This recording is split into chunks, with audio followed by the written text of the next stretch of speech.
Ini adalah keganjilan proses hukum yang pertama dari 30 keganjilan.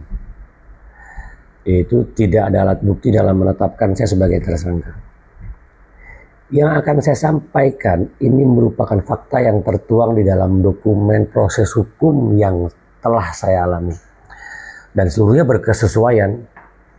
Saat itu saya adalah PNS pada Dinas Pertanian Provinsi Kalimantan Barat selaku Ketua Pokja Pengadaan Barang dan Jasa. Telah ditetapkan sebagai tersangka kasus korupsi oleh Kejati Kalbar dan didukung oleh Hakim PN Pontianak. Fakta hukumnya bahwa berdasarkan seluruh alat bukti, saya dinyatakan tidak menerima uang korupsi sekecil apapun. Saya PNS yang dituduh koruptor tapi tidak menerima uang korupsi.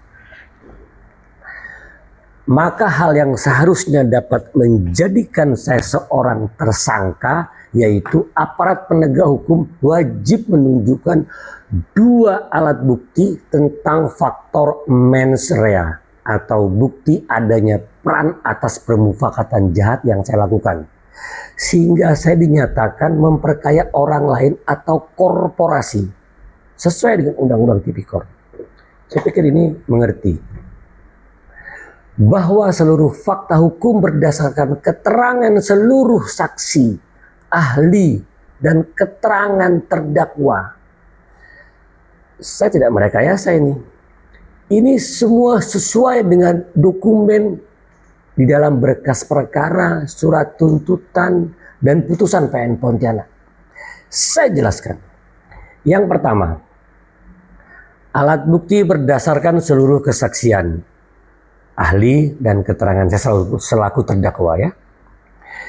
Itu jumlah saksi seluruhnya hanya 18 orang, termasuk di dalamnya 6 orang tersangka.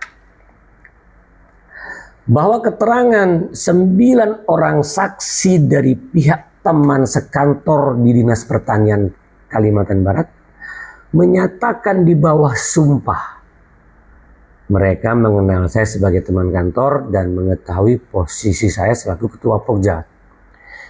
Tidak ada satupun saksi yang menyatakan mengetahui bahwa Pokja telah memproses lelang atau melihat fisik dokumen kontrak.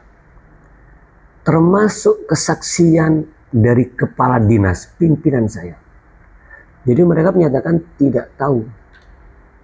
Nah, bahwa kesaksian 9 orang saksi dari pihak lainnya, itu pihak selain orang kantor ya, menyatakan dengan jelas di bawah sumpah bahwa tidak mengenal diri saya, tidak pernah terjadi komunikasi baik langsung atau via telepon. Itu clear, actual, fact findingnya seperti itu.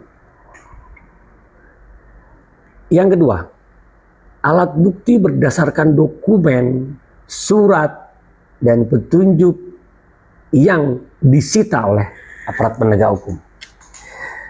Bahwa dari 121 dokumen ditambah rekening saya yang disita, yang digunakan jaksa sebagai alat bukti, tidak ada yang relevan dengan peran saya. Silahkan dibaca. Semua dokumen tersebut termasuk putusan judek fakti.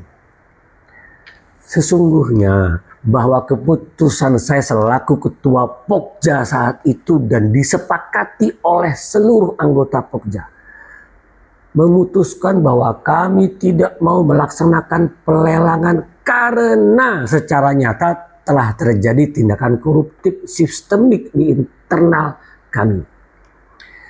Keputusan dan kesepakatan ini sebagai bentuk perlawanan Pokja atas tindakan koruptif di kantor kami saat itu.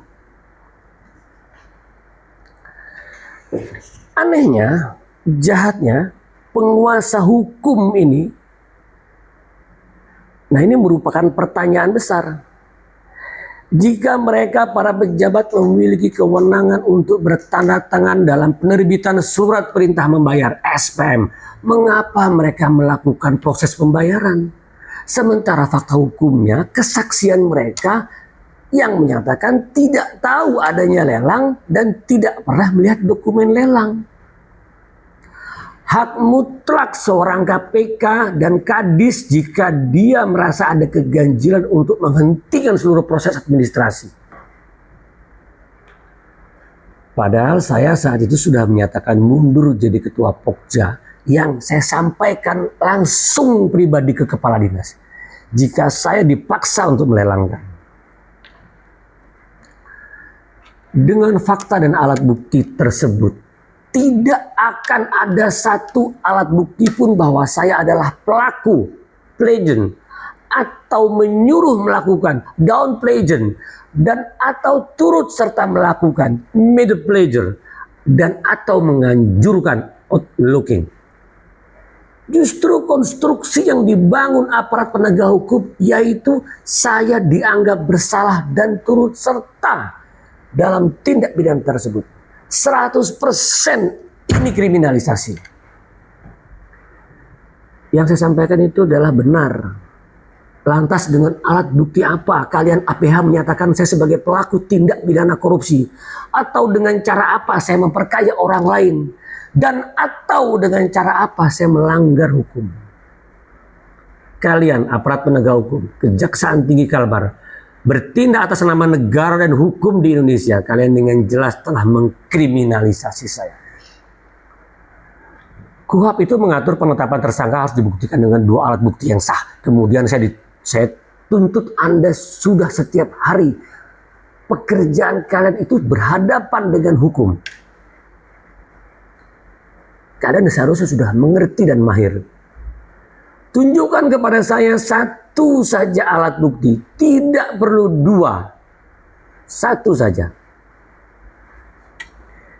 Ini baru satu keganjilan proses hukum. Masih ada 29 lainnya. Saya hanya bisa bilang, wahai kalian aparat penegak hukum, Kejaksaan Tinggi Kalbar, dan para hakim, kalian memang punya kewenangan saat itu untuk mengatur hukum. Namun jika seandainya Anda terpaksa menerima uang demi meringankan atau membebaskan orang lain yang bersalah, itu urusan Anda. Who cares? Saya tidak peduli. Tapi akan datang karma kepada Anda dan keluarga Anda jika dengan sengaja saya yang tidak bersalah Anda paksa menjadi bersalah hingga tersangka dan akhirnya terpidana. Sesungguhnya kalianlah yang disebut oknum telah merusak nama baik citra penegakan hukum di negeri ini.